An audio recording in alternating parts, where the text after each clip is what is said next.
Big day for Somali media. It's an important day for the recognition for young Somali journalists and photographers who demonstrated high standards in their work and who have inspired the other journalists to be more responsible and professional in their work.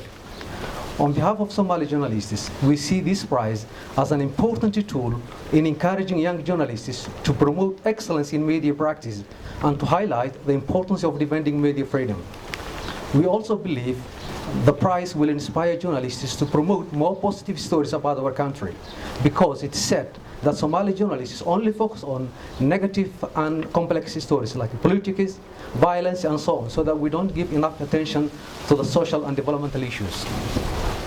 I would like to take advantage of this opportunity to thank the UK Embassy in Somalia, His Excellency the Ambassador and the Deputy Ambassador for the important role in promoting the freedom of expression and the freedom of media in Somalia. Britain is one of the countries that champions the freedom of speech. That's why last July the governments of UK and Canada co-hosted the Global Conference for Media Freedom in Somalia, for media freedom in London. For the first time its kind, to shine a spotlight on this issue. It encouraged increased vigilance and penalties for those who violate, manipulate, distort the independence of freedom and the freedom of media. The conference also focused on improving the safety of journalists and other media workers. More than 1,000 participants from across the world, including ministers and government officials, members of the civil society, academics, editors, publishers, and journalists were invited to take part and to take an international action.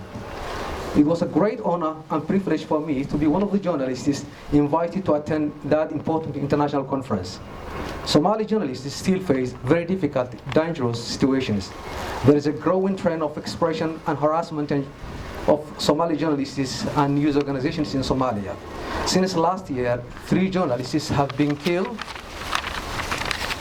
12 were physically tortured and wounded, 5 media outlets were attacked, and 41 journalists were arbitrarily arrested in different parts of Somalia.